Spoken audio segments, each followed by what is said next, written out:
tusome ili tupate maana. Kitabu cha Yohana mlango wa 6 mstari wa 35. Amen. Yesu akawaambia, mimi ndimi chakula cha uzima. Yeye ajaye kwangu hataona njaa kabisa, naye aniaminie hataona kiu kamwe. Amen. Unapata kuona hapo kwamba kumbe chakula cha Bwana wetu ni neno la Mungu.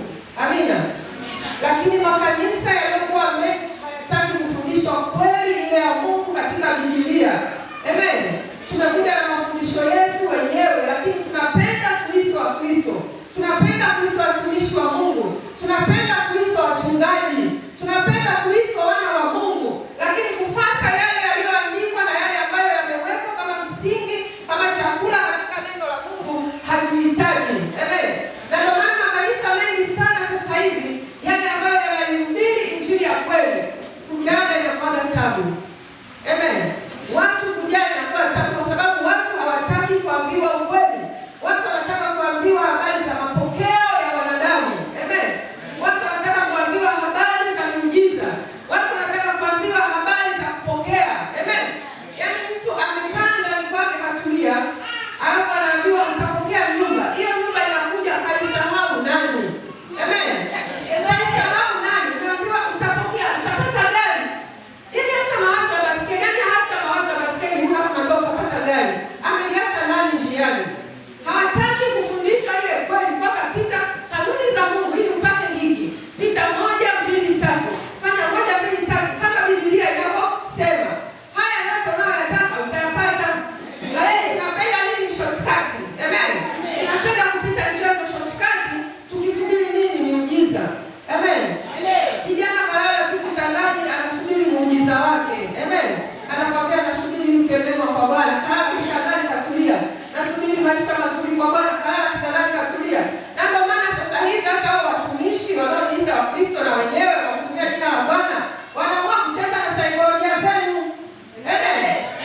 Anakutengeneza saikolojia, anamwambia kinua simu yako tikisa. Hela zinaingia. Je, uliona wapi? Huo ni wizi. Hiyo hela inatoka kwa nani mpaka ingie kwako unaifanyia kazi? Tufundishe kweli watu wajue. Na Mungu kasema nitabariki kazi ya mikono yako. Unataka nyumba, unataka gari, unataka maisha mazuri. Fanya kazi. Ukifanya kazi Mungu anabariki pale unapofanyia kazi. Akishabariki unaenda kuvipata hivyo unapovihitaji. Amen. Sasa unasema tikisa simu, hela zinaingia. Hizo hela zimetoka wapi? Hata huko benki kwa watu wameweka kwa majina yao na wanajua wameweka kiasi fulani. Wewe unataka hela inayotoka wapi? Amen. Tufundishane kweli. Tusijiite Wakristo ambao tunaanza kutafuta mambo yetu wenyewe. Amen.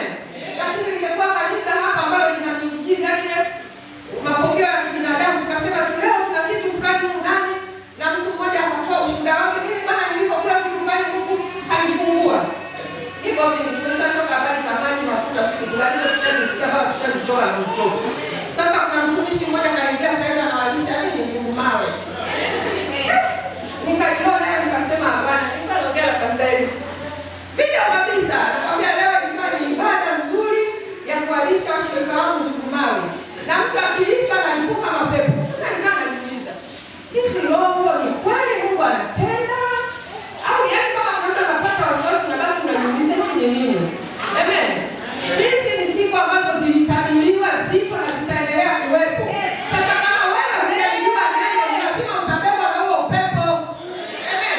Huo upepo lazima utakuchukua kwa sababu neno hauna. Unataka uitwe Mkristo lakini mafundisho yake huyataki. Amen. Hapo nimepokea, nimenyanyuka, nimepona. Hili kanisa litakuwa dogo. Kanisa litakuwa dogo kwa sababu watu tunatembea na upepo. Tumekuwa watu wavivu, hatutaki kusoma neno, tumekuwa watu wavivu, hatutaki kufanya kazi, tunasubiri miujiza. Amen.